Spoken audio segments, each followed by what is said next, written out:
You're listening to Weird Medicine with Dr. Steve on the Riotcast Network, riotcast.com. I need some touching in the carotid.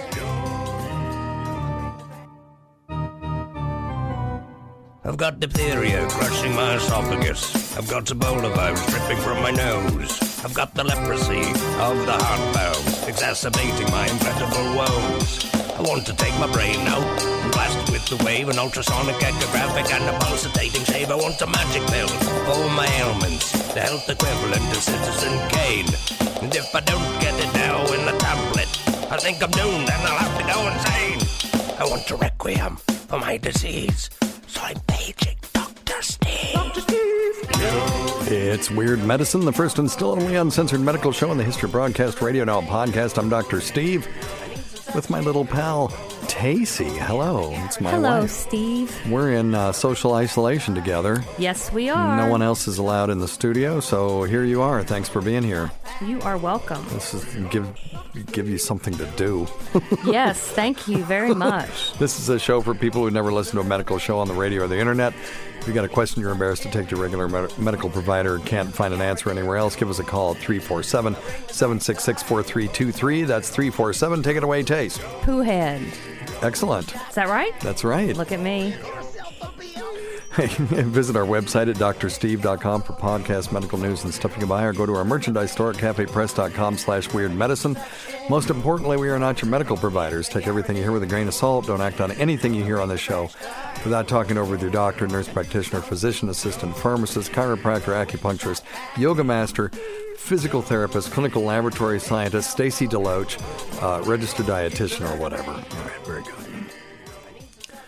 All right, very good. I just want to remind everyone, even unless you need toilet paper, go to stuff.drsteve.com, stuff.drsteve.com for all your Amazon needs. It's just a page where you can go through and you can, once you get there, you can scroll down and look at all the different things we've talked about, vitamin supplements that actually have data behind them, those kinds of things. And those are few and far between, by the way. And or you can click straight through and go to Amazon, do your shopping there. So please use that. It really makes a big difference for us. Use what I've used to get to my ideal body weight. Noom.drsteve.com. What else you got to do? You're in social isolation right now. You might as well get your weight down. Or you could just eat. That's what I've chosen to do. Well, Tace, I'm trying to plug Noom.drsteve.com. I know, and you guys, he has done so well with Noom. It's ridiculous, and now he weighs a significant amount less than I do. I'm so glad you said that and not me, because if I said that, you wouldn't speak to me for a month, so thank you for that. The truth hurts. Well, we're truth-telling now. All of a sudden, it's awesome. I like it. Maybe this social isolation thing isn't so bad after all. Yes, it is. Because I got some other truth to show you later, if you know what I mean. Noom.drsteve.com. You get 2 weeks free, and then you get 20% off if you decide to do it. It's a psychology app, and it's not a diet. You know, I did Noom, and I lost 20 pounds, and I did really great on it, and then I gave up on it and gained 20 pounds back. So it's a really good program. You have to continue to do it. Just like you have to do it. But it's not like Weight Watchers where you're committed to paying for it month in and month out and getting the calculator and the points and all that stuff. You just have to decide you're going to change your habits and your psychology about food. And it clicked a little better with me than it did for you. But it clicked great for me. I just my company had a layoff, and that's all it took. And I got really stressed out. And I understand. Yeah. Which is why I'm eating so much now. It's just stress. Yeah, well, yeah, I think everybody's doing that. I mean, what else is there to do? Noom does talk to you about that, and every time I eat bad, I know I'm doing wrong because of Noom, right. But I'm not doing anything about it. Yeah. So Noom is awesome. Fair enough. Noom talks about making choices, too, and you can make your own choices on that. I want you guys to go to withings.com/Steve. I was told earlier that the link was not working. Withings.com/Steve. For the absolutely the coolest connected healthcare stuff, scales, blood pressure, and you think it's dumb. Wait till the middle of the show. We're going to talk about our Withing scale. It's quite stunningly awesome. And check out Dr. Scott's Herbal Malarkey at simplyherbals.net. Well, anyway, what have we got this week? Oh, what's going on? Is there anything interesting going on in the news? Let's talk. We'll do a little bit of COVID-19 news. Steve? Yes. I'm basically here so you can explain COVID-19 to morons and give us your take. Okay. And COVID-19 for dummies is what I want from you. Okay, sounds good. So when we go through this stuff, if I say something that would not necessarily resonate with the lay person, let me know. Okay, I will. So the cases in the United States as of today, which we're recording this on March 25th, and it's going to air this Saturday in some places, but other places at other times, depending on whether they're listening on demand or wherever. We had in the United States 42,164 cases.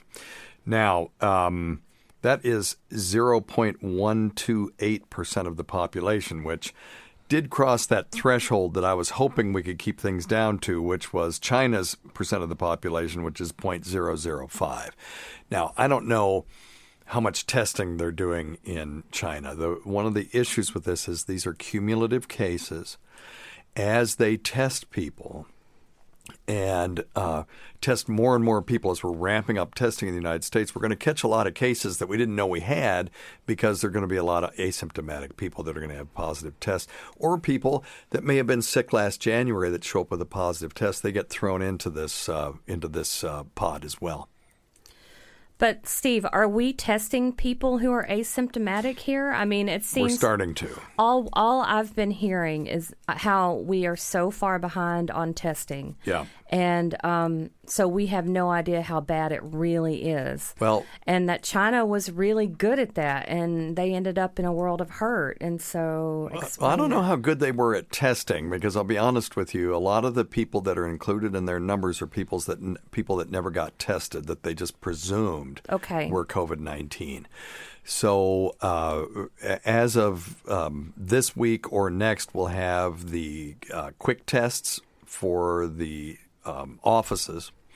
That will be a single drop of blood, and you can tell if you've got the antibodies to it. So let's talk about antibody tests compared to the tests that they're doing right now.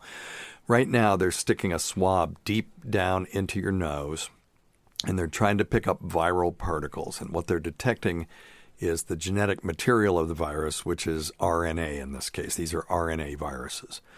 And they put it in this machine called a polymerase chain reaction machine. And what it basically does is read the RNA that's in the sample and amplify it. So now it becomes detectable. And then when you detect it, you say, yeah, okay, this is a positive case. There's another way to determine whether someone's been exposed to this. Doesn't tell you if they're infectious or not, but is to test to see whether their body has produced antibodies to this. And there are two kinds of antibodies. One type is IgM, and that's the immediate antibodies that your body produces. And if that is positive, it shows recent or current infection. It takes about 4 days from when you were infected with the virus to show IgM antibodies. Yes. But if you took the test on Monday, right, doesn't mean that, and you tested negative, it does not mean that you do not have it. Right. Is that you have correct? to take. That's right. You can't do these things in a vacuum. You've got to take clinical. Put a little bit of clinical information in there. If the person's been completely isolated from everyone else in the world, let's just say, hypothetically, you had someone in a box and there was no way that a virus could get in or out, and you tested them after being in that box for 14 days and they did not have IgM antibodies, then that person, you could very safely say they have not been exposed to the virus. Everyone else, when they do those tests, you're right, there's a 4-day lag. So if you don't know and you think and you suspect that it's a false negative, what you do is repeat it. Anytime you get an unexpected result, you want to repeat the test. So you could repeat it a week later. And then you could at least say, if a week later their IgM is negative, that the original test was truly negative. Now, you can't say that one was because maybe they got exposed 2 days ago. You know what I mean? So what I think this test is going to be really good for is determining how many people had resolved infections that had no idea that they even had it. And that is the second antibody, which is the IgG antibody. Immunoglobulin G is produced, that's sort of the immune memory. And the body produces these proteins to fight off things in case they ever see it again. And that should prevent you from being reinfected by the same strain of the same virus.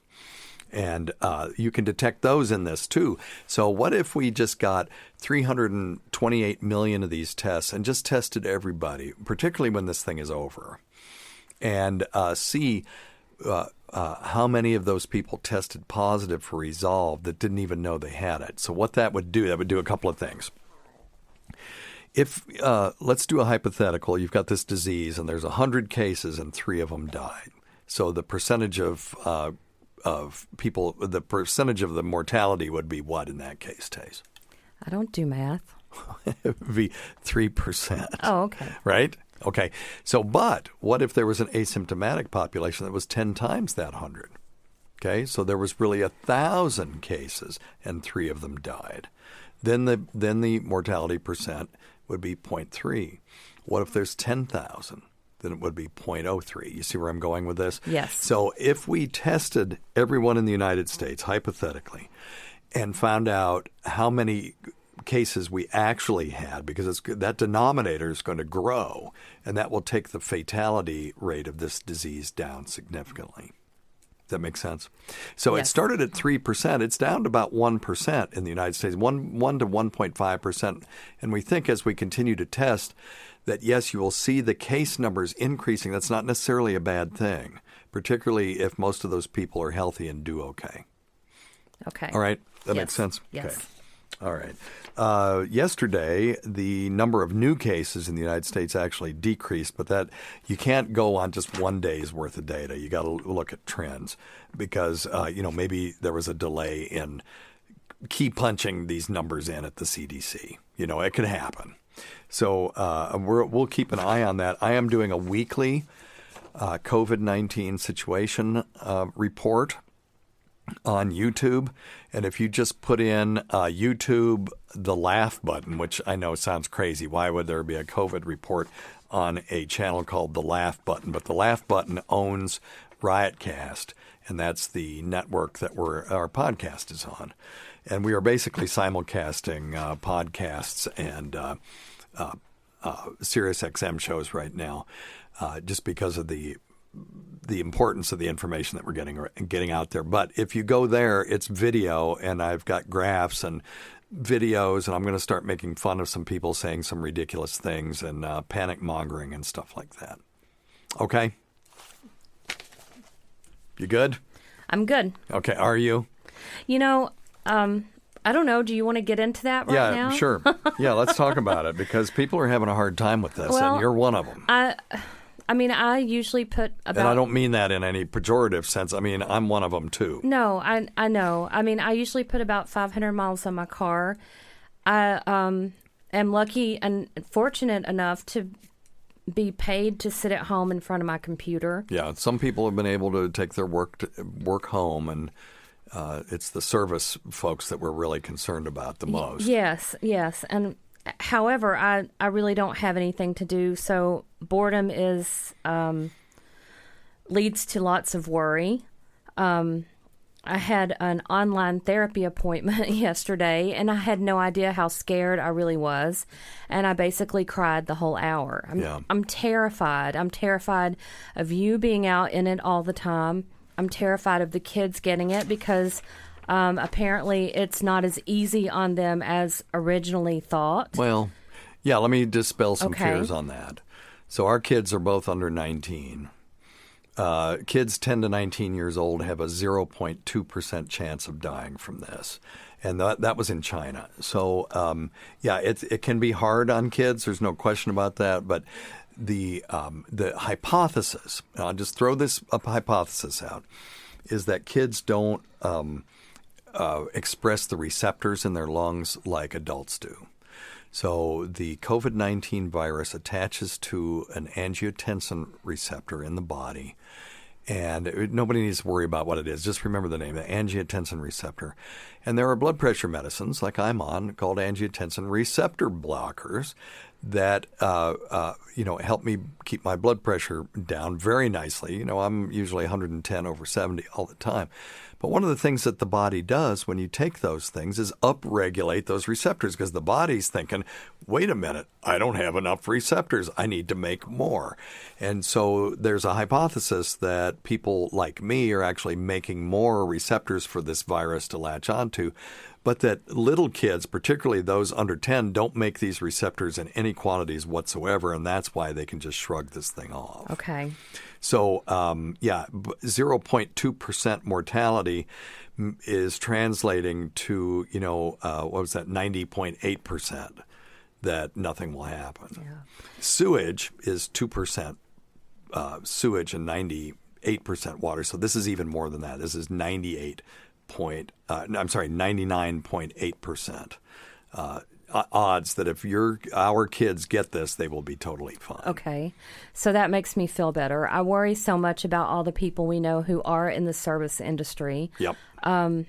Boredom leads to just worry and idle minds and all that stuff. And I'm not sleeping, and I know I'm not the only one out there who feels the same way. This is just a lot harder than. I never thought about anything like this happening before, so I can't even say it's a lot harder than what I thought it would be, because it's been 100 years since the last big one. Yes, we had a pandemic in 2009. Nobody even paid attention to it, other than those listeners of ours who either ended up on the ventilator or died from it. I don't know if you remember Barry the Blade, but he died from the H1N1 that year.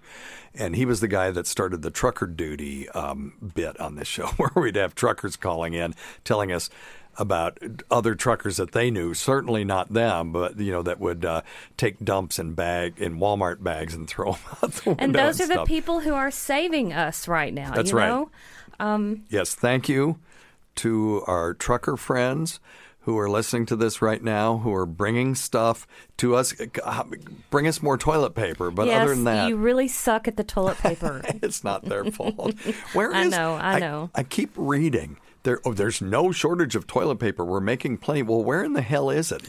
Amazon. I wish Amazon at least would go, you can back order it. We'll just send it to you when it comes. But instead, it's just not available, not available, not available. You can buy toilet paper from China, and who God knows what it's like compared to the toilet paper we're used to. I'm telling you, Tace, I'm making this declaration for our home. I'm installing bidets in all 4 toilets of our house. I've been meaning to talk to you about that, and I'm typically wouldn't think that I'm a bidet person, but I think we should do that. Guys, we spent $1 per roll on some toilet paper at Amazon, and I just think that's...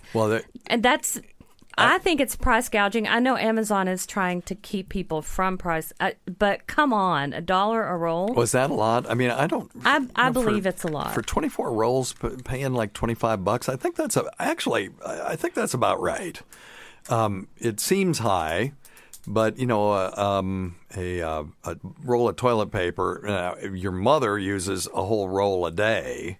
I don't know what the hell she's doing, because I got into it. But, I was like, what the hell are you doing with all that toilet paper? I just imagine her she's like, well, Steve, I want to be clean. It's like, well, As opposed to everyone else. As opposed to everyone. Exactly, I don't want to be clean. But I don't know that just wadding up a whole roll and cramming it up your ass crack is going to, do anything toward cleanliness. But anyway, but I have seen rolls of toilet paper for like $35 on like auction sites and stuff, like a single roll of toilet paper. Now, those people, come on. I think it's just really scary to see how quick things can really go to shit when you can't find things like toilet paper. And who would have thought that would have been the thing people go after? But my therapist said people feel like they have to do something. And in this case, that makes them feel like with they're this doing situation, they felt like they needed to go get some toilet paper. And so that's why we don't have any. If you had told me a month ago that a month in the future there would be a shortage of toilet paper and Plaquenil, I would have laughed you. I mean, I would have thought you insane. Who would have ever? You can't make this stuff up. No, you really can't. Plaquenil, one of the most innocuous drugs, been around forever. I mean, I learned about it in medical school. Hydroxychlorquine, for the people who are listening, it's one of the drugs that has been proposed as a potential ameliorating force in this thing, and we're going to talk a little bit about all the different drugs that are being. Well, hell, why don't I talk about it right now? The World Health Organization. Because I'm not done bitching just yet. Okay. Well, okay. And then, go ahead. Then you have to worry about all the elderly people in your life, because they need stuff too. Yep. And they get out and they get it, and then they're just goners. Well, and, okay. 15% of them are. Okay, that's still pretty scary. Because I agree. Those are odds where you wouldn't necessarily take all your life savings and take them to Vegas and bet everything. But an 85%, if I'm 80 and I get this, I still have an 85% chance of surviving. And that's without any of these new medications. That's without any, that's before all of this. Okay. And that data, again, were primarily from China because they're ahead of the curve on as far as we are. This started much earlier there. So an 85%, it's still the overwhelming odds are that those people will get better. As I've reiterated from the beginning, most people will not get this. And most that do will not die. Go ahead. Okay, that's good. Another concern I have is the shortage of PPE. Yep. I've never heard you specifically talk about it, but it's all over, all of my little news sites that I read, and of course Facebook, which is one of my news sites that I read. And so I worry about that. And these homemade masks people are making, are they useful? Okay. I'm going to give you one of these. Give yourself a bill. Well, duh. I'm just kidding. I'm sorry I'm being so bitchy, guys, but... no, that's why I wanted you on here. Okay. And you and I are going to be doing the show for the foreseeable future. Oh, great, guys. Yay. So back in the day, and when I say back in the day, I mean, 2 weeks ago, when we were on rounds, we would have our medical students and our residents and maybe a pharmacist and a chaplain.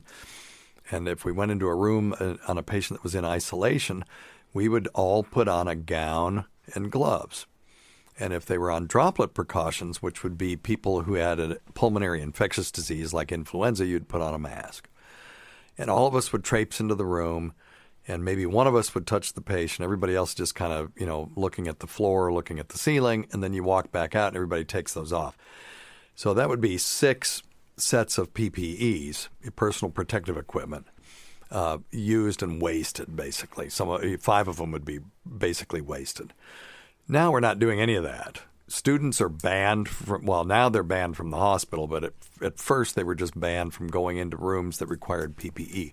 One of the other things that they're doing is they're saying if you have an area where vancomycin, that's your old buddy David. 24/7, my friends. Yeah.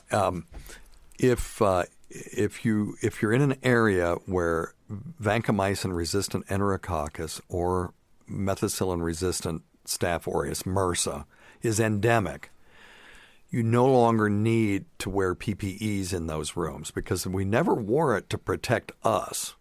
We wore it to protect the person in the next room who we were going to see next.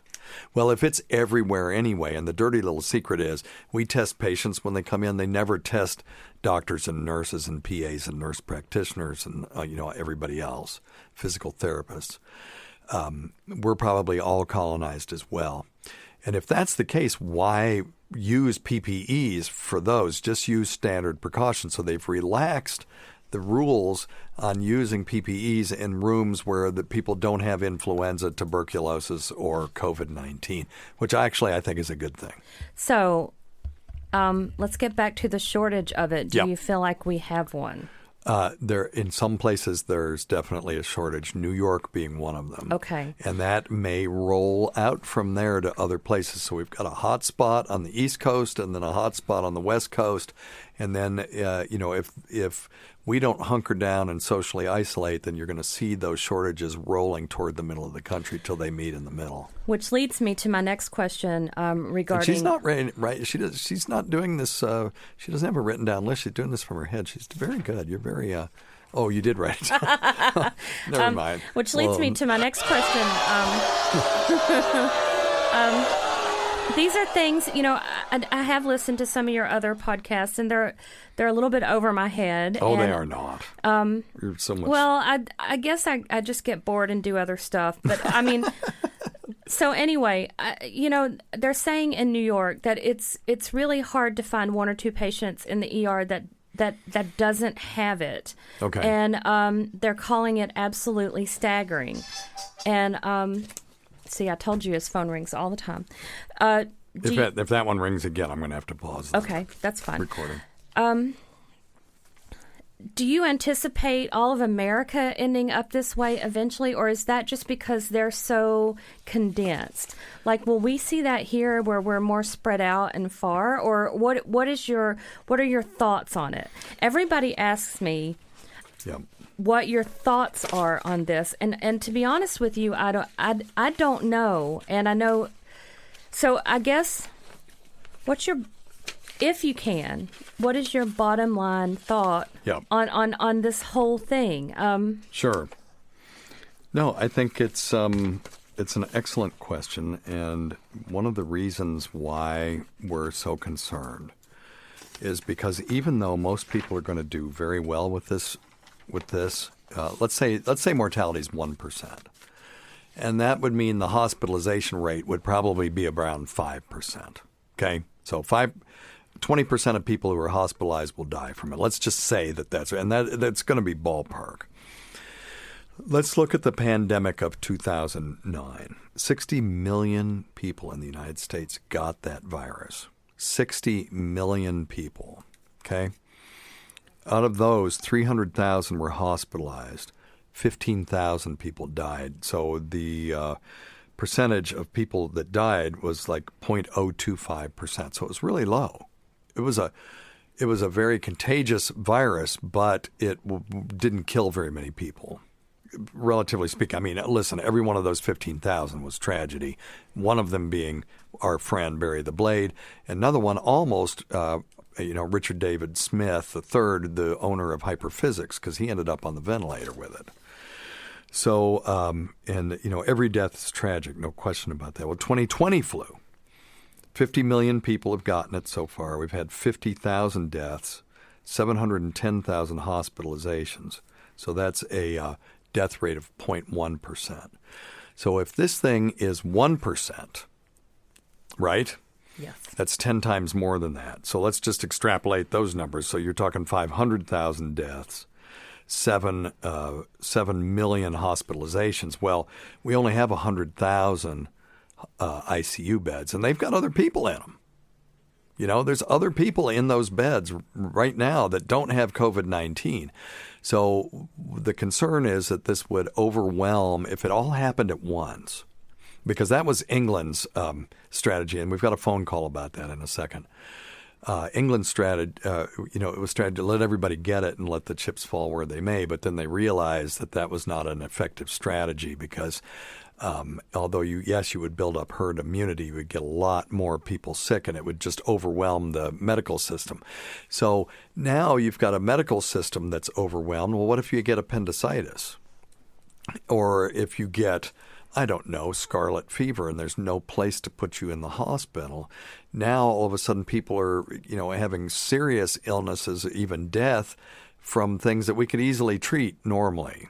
so that this whole thing dominoes down until it dies down, and it would be a nightmare. So that's what we're trying to avoid. So what do I think is going to happen is what I'm hoping is what happened in China, where 0.005% of the population got it. Instead of 50,000, what is 50,000 out of 325? Let's see. Echo, what's 50 divided by 325? 50 divided by 325 is 0.1538. 0.1. So, wait. So 15%, right? Is that right? Yeah, I don't know. Okay, yeah. Yeah, so 15%. Instead of 15%, which is what we're looking at with influenza, if we could get it down to less than 1%, then we can handle this thing. You know, if the number of cases are if this thing is 10 times more lethal, if we can keep the cases down to less than 10% of the influenza cases, you see, then we can handle it because we can handle the influx of flu cases. So right now we're at 0.0 something percent. I've lost my paper, but anyway, it's way less than 1%. Okay. If we can keep it there. Okay. So we just don't need to overload 0.01%. the medical system. That's right. With other things. And okay, so I understand that, and I guess that's the bottom line. You're listening to Weird Medicine. Today's episode is brought to you by Angie. Angie has made it easier than ever to connect with skilled professionals to get all your jobs and projects done well. Let me tell you, there's the version of it where you try to do something at home, and then there's a version of it where you have someone help you, you watch them do it the right way, and you go, thank God I didn't try to do that myself. I have fully done things around the home that I think look good, and then a bang in the night, and I wake up to a shelf collapsing, a painting falling off the wall. I've seen it all go south. I own a home, and I can tell you, I know how much work it can take. Whether it's everyday maintenance and repairs or making dream projects a reality, it can be hard just to know where to start. But now all you need to do is Angie that and find a skilled local pro who will deliver the quality and expertise you need. Whatever your home project, big or small, indoor or outdoor, you can Angie that and connect with skilled professionals to get the project done well. Right now, one of my wish lists is I want a bike for my condo in Milwaukee, and I would love to rig it up on a pulley in the ceiling because I have one of those like lofted ceilings, but I'm so scared to try that on my own. Angie has 20 years of home experience, and they've combined it with new tools to simplify the whole process. Bring them your project online or with the Angie app. Answer a few questions and Angie can handle the rest from start to finish, or help you compare quotes from multiple pros and connect instantly, which means you can take care of any home project in just a few taps. Because when it comes to getting the most out of your home, you can do this when you Angie that. Download the free Angie mobile app today or visit Angie.com. That's ANGI.com. Hey, Tace. Yes, sir. Forget about having a perfect beach body. Truth is, carrying too much weight increases our risk of high blood pressure, heart attack, sleep apnea, joint pain, and increased resistance to insulin, which can lead to diabetes. The good news is that lowering your weight, we've talked about this on the show, 5 or 10% can decrease your risk of heart attacks. Don't I know it? This company Withings, they've got more than 10 years experience in making connected devices to help anyone take control of their health. I have the Withings Body Plus scale. I've had smart scales before, and they all sucked. You know why? Because you had to Bluetooth it to your phone. Well, I'm not bringing my phone into the bathroom in the morning just so that I can record my weight. This thing works through Wi-Fi. So your phone could be in Timbuktu, and as long as you're hooked up to the internet, you can get the data from it. You stand on this thing in the morning, do it the same time every day morning after you've completely evacuated things that need to be evacuated, and stand on it, and it will tell you your weight. It will graph it for you compared to your weight and tell you how much you're up or down for that day compared to yesterday. It will calculate your BMI. Your total body fat, body water, bone weight, and it'll tell you the weather. It's insane. This is the greatest scale in the world. They support up to 8 users, and they even have a pregnancy mode. You don't need that, do you, Tacie? No, hell no, I do not. Well, all right, that's good. With advice for every week of pregnancy and a way to know about healthy weight gain and a baby mode. to weigh the smallest members of your family, including pets. You can even weigh your pets with this thing. It's incredible. I mean, it's the greatest thing. And I'm going to turn around and buy their blood pressure cuff, too. We need that. I have a great blood pressure cuff, but to have something that can track my blood pressure and then I can send it to my primary care provider, come on. They have other stuff, too. I've just started to explore their website. If you want to take control of your weight or add muscle and lose fat, a Withings Smart Scale can help. At every weigh-in, you get weight, full body composition, weight trend, and even a local weather report. In fact, Tom's Guide recently named Withings Body Plus the best overall smart scale of 2020. Get 25% off the Body Plus Composition Wi-Fi Smart Scale at withings.com/Steve. That's WITHINGS.com/Steve.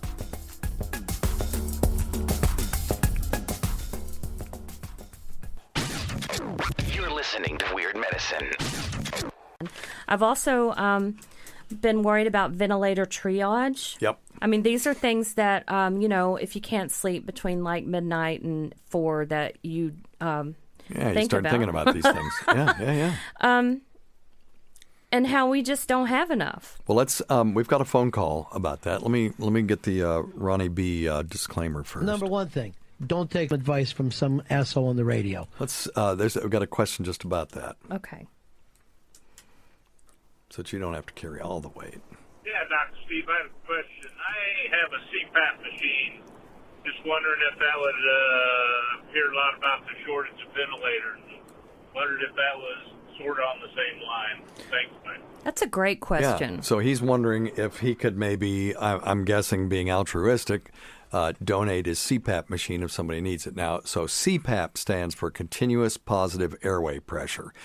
So it just provides pressure, okay? And so it blows in and you build up to a certain pressure and then that's where it holds. There are other machines called BiPAP machines. Now, BiPAP pressures are bi-level positive airway pressure machines where the pressure going on an inhalation is greater than the pressure when you're exhaling. So there's still CPAP in there, but when you're inhaling, you're getting the extra pressure or extra flow.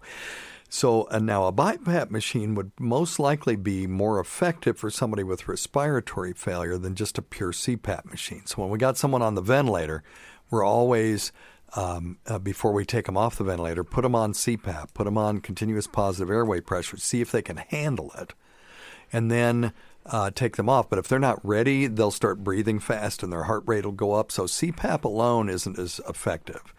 But now, people who have BiPAP machines, if we run out of those, I would be happy to donate mine. I've just got complex sleep apnea. I can go a week or 2 weeks or a month without wearing it. I went for 62 years without wearing it.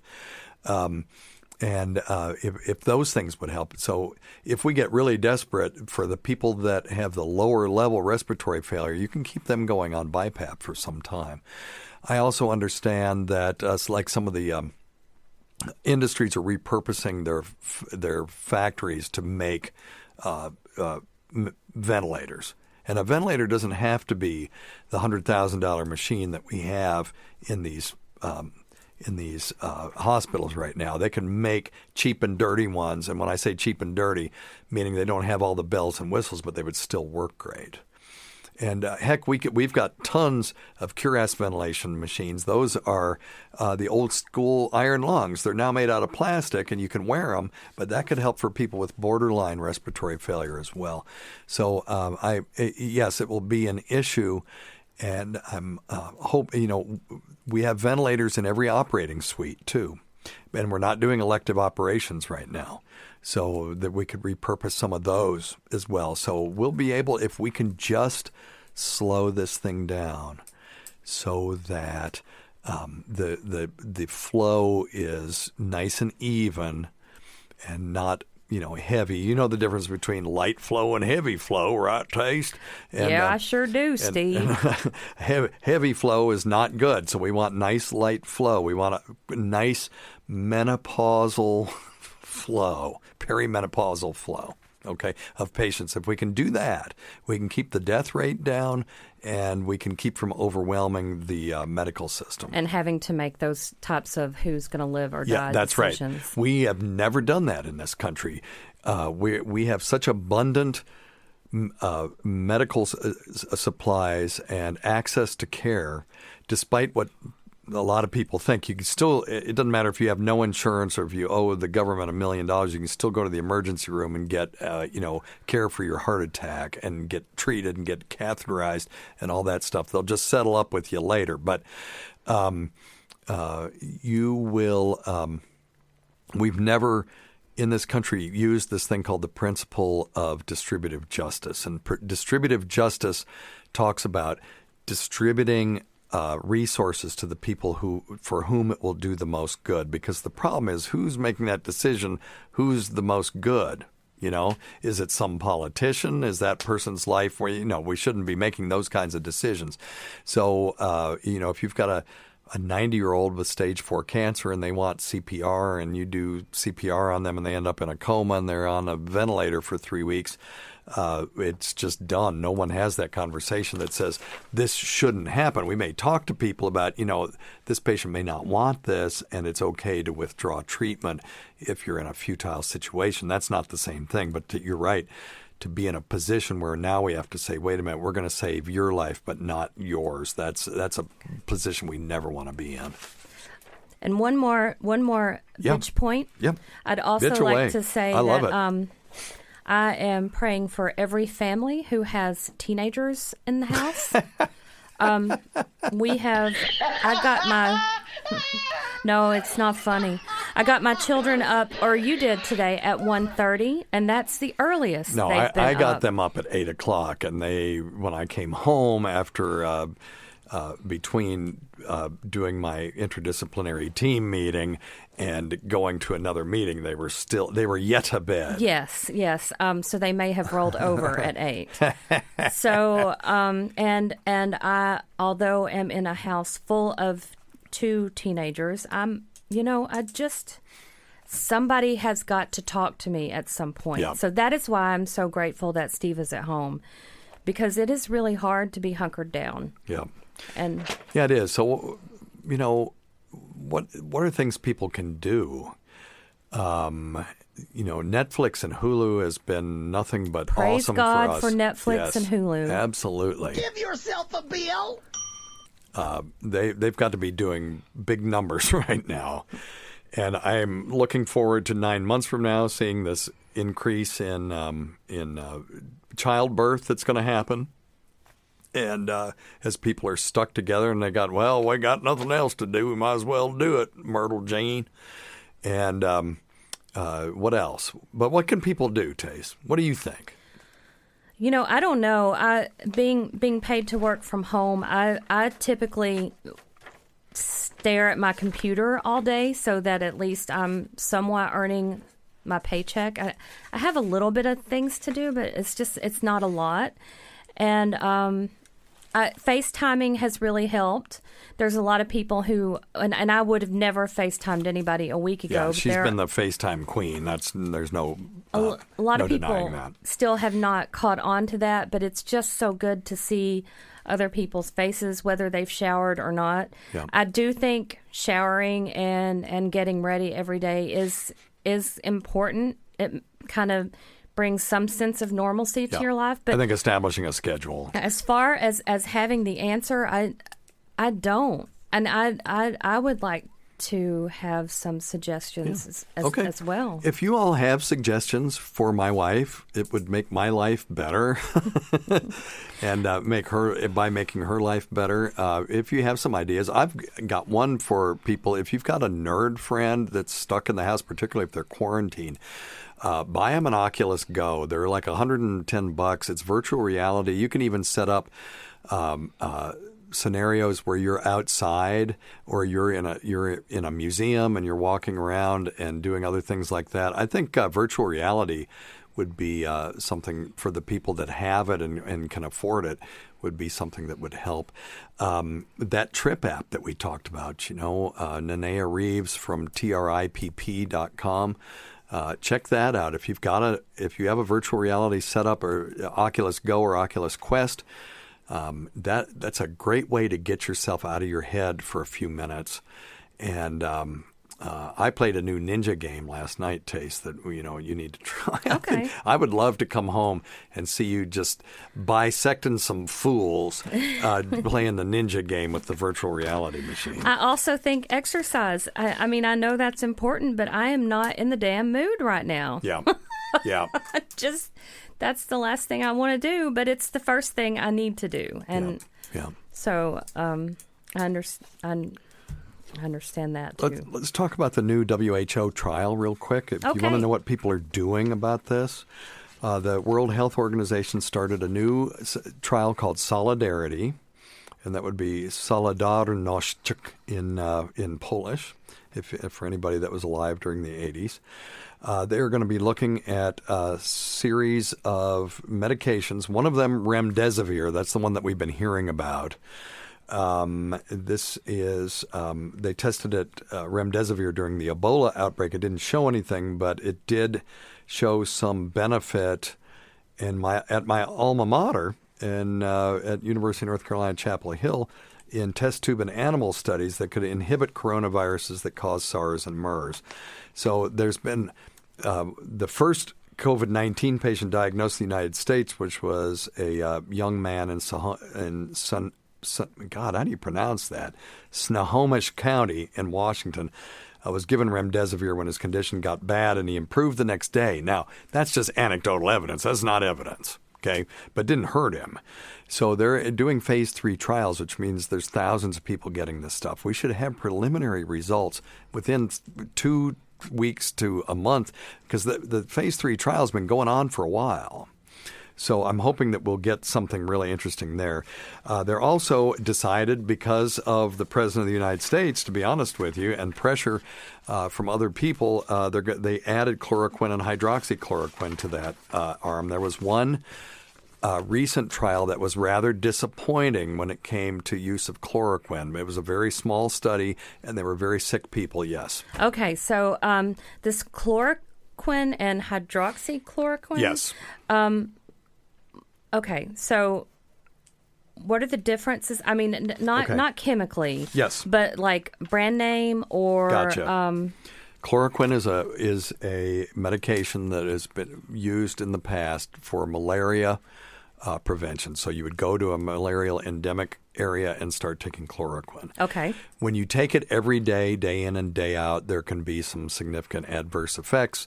And people had weird dreams and had neurologic things, deposition of chloroquine on the cornea, stuff like that.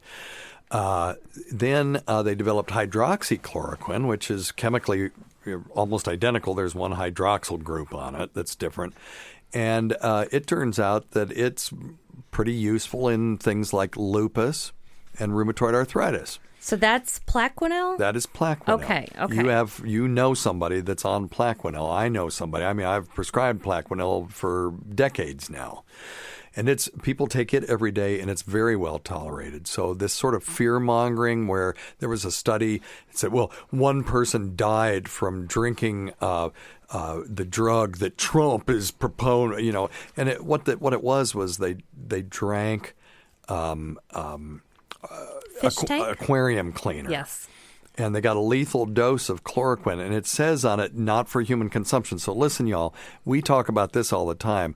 No homebrew science on this one, okay, as far as taking drugs is concerned. We want to do all this stuff under a doctor's supervision or, a medical provider, NPPA, DO, whatever. But anyway, they're going to look at chloroquine. I did not see that they were going to try it in concert with azithromycin, which was the French study. If you recall, the French study looked at both chloroquine and azithromycin together, and hydroxychloroquine by itself. And what they claimed, and this is a very small study, was that there was a dramatic decline in viral shedding in the people that use hydroxychloroquine with azithromycin. So, and then the other set of drugs is ritonavir, lopinavir, which is an HIV drug that interrupts RNA replication. They published a small study in New England Journal of Medicine that showed very little, well, no effect. But so many of the people in that study died that they think that they only gave it to people who were so sick that nothing was going to help them. So we're going to try administering that a little earlier, and maybe that'll get us a better benefit.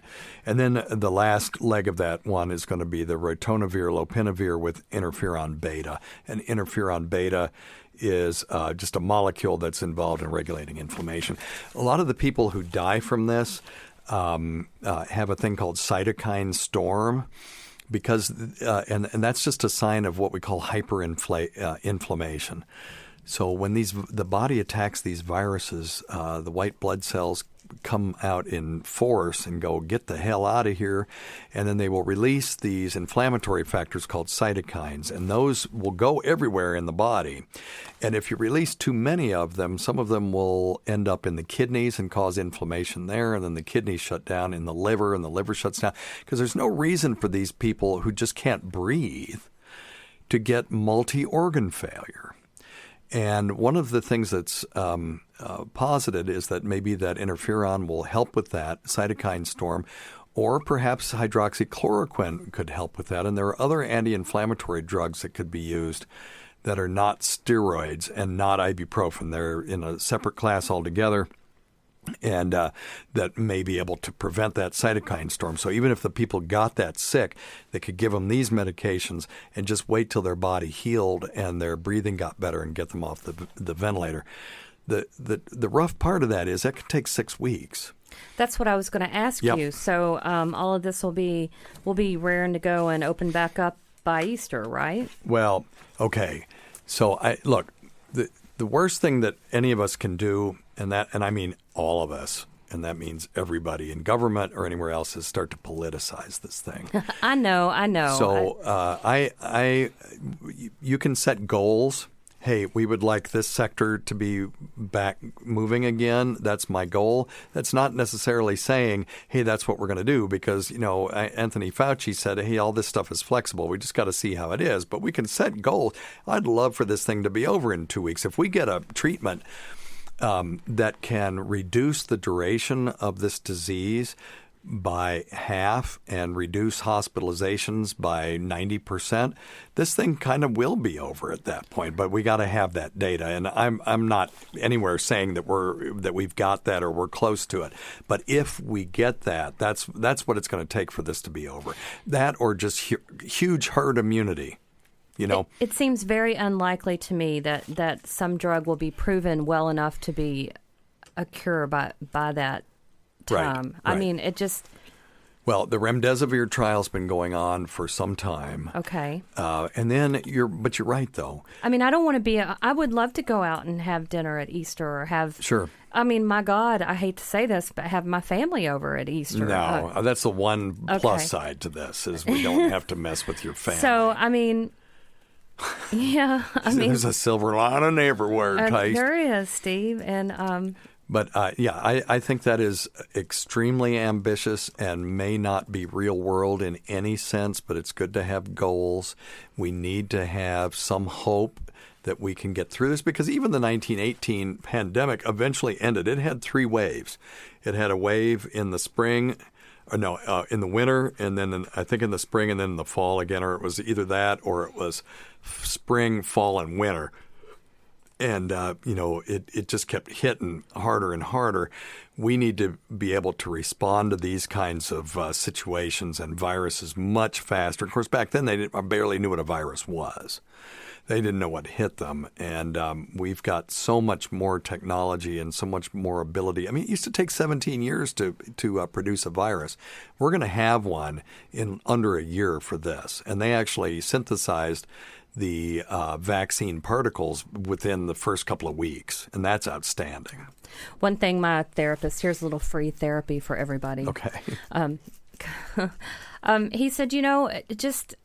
what if everything turns out okay? You've got to be hopeful and to know that we're gonna come out of this. This isn't the end of the world, and Right. you've got to hold on to that. And Well, the Roaring Twenties came out of the pandemic of 1918. Of course, stuff after the Roaring Twenties wasn't so great, a.k.a. the Depression, but our economy isn't like that now. So I don't see that happening. And we just got to get through this. And the easiest, quickest way to get through it right now, until we have the tools to treat it or prevent it with a vaccine or medication, is to stay apart from each other. And for those of us that are introverts, that's actually kind of a good thing. I'm kind of glad a lot of my meetings have been canceled. But I hate that MoGFest got canceled. But what are you going to do? what are you going to do? You don't hate that, I know. No, I that's the one thing you get to do for fun. I hate that. What was the other thing we were going to do got canceled? Oh, Creeps with Kids. Creeps with Kids. I hate that. Yep. That's we were going to see Ronnie B., Rich Voss, Jim Florentine, and Bobby Kelly in Atlanta the weekend of Easter. And that was going to be our excuse. To not be here and have to deal with your mother and her issues. But now we have another excuse. So, the Lord provides, Tace. He does. There's a lot of things that I have been praying about, and this virus kind of has answered those prayers. One of them. But I just was hoping that things would, come about in a different way. Yeah. But, Well, you want to do a non-COVID question real quick? Sure. Let's do one. We got about 2 minutes left. Okay. Sure. He's going to have to do a extraction from my bone marrow. Okay, sorry. Hey, Dr. Steve, it's Mike calling back. I just left a rambling message. Hopefully you'll have fun with it on the radio or delete it, whatever you prefer. That was the Again, latter. I'm calling back. I had blood work done. My primary referred me to a hematologist oncologist who indicated I might have polycythemia vera. Okay. He did say that I do have polycythemia vera, and he differentiated between that and polycythemia rubra vera, which is a blood cancer. Tests he did on my blood shows I do not have the rubra vera blood cancer, but he said to be 100% sure, he's going to have to do a extraction from my bone marrow to find out. Okay. Okay. He Go also ahead. indicated perhaps my elevated counts are coming from my testosterone. Okay, we got about a minute left. So this guy's on testosterone, and he has elevated red blood cells. We call that polycythemia. That just means the elevated red blood cells. There is polycythemia vera. That's a stem cell disorder that's characterized as a malignancy, a neoplastic bone marrow disorder. And its most prominent feature is elevated red blood cell count. So the way to differentiate between the two of those, one, stop the testosterone, because yes, testosterone and smoking, being in an area where there's a lot of carbon monoxide, all those things will raise your red blood cell count. But if you want to know if you've got the polycythemia vera, which is the neoplasm, then you've got to do a bone marrow. To do that, they numb up a place over your ass bone, basically, right up, just lateral to your spine, and they take some fluid out and look at it under the microscope. Some of the signs and symptoms of polycythemia vera are impaired oxygen delivery. You'd think that they'd have better oxygen delivery, right? Because they've got more red blood cells, but they just got too many.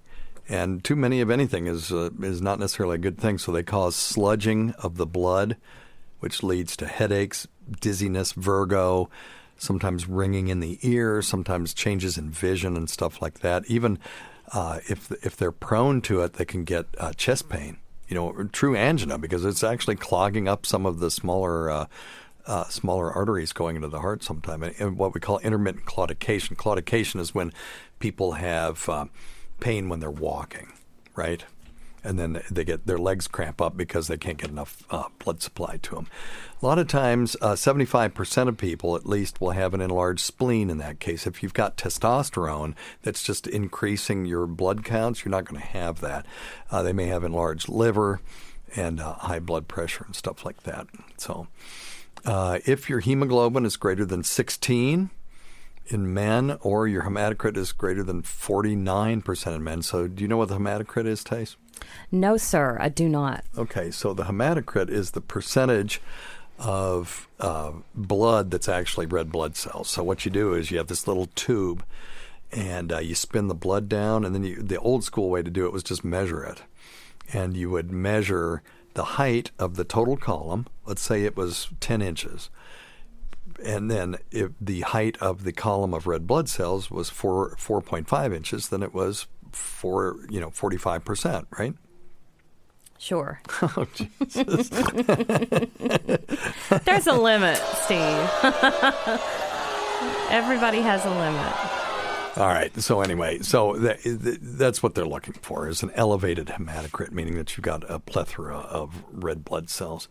And one of the things they can do for this is just do phlebotomy. They'll just take red blood cells out. You got to throw them away, though, because they come from a malignant process.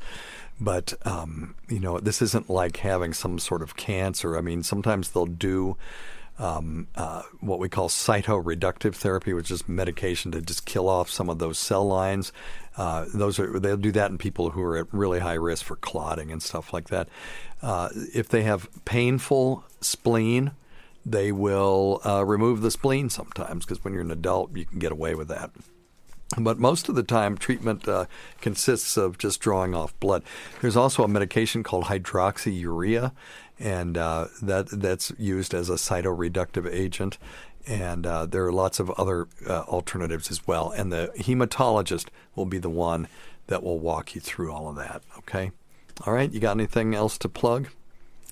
No, I don't. Well, we can't forget Rob Spratz, Bob Kelly, Greg Hughes, Anthony Cumia, Jim Norton, Matt at the Syndicate, Travis Teft, Lewis Johnson, Paul Ovcharski, Eric Nagel, Roland Campos, Sam Roberts, Pat Duffy, Dennis Falcone, Ron Bennington, and the great Fez Watley, who is having a birthday this week, whose early support of this show has never gone unappreciated.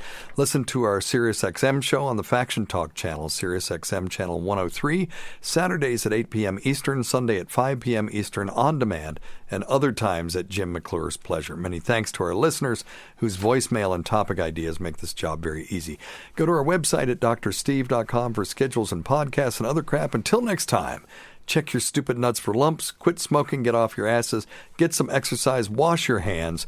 We'll see you in 1 week for the next edition of Weird Medicine. Thank you, guys. Oh, yeah. Bye, Tace. Bye, Steve.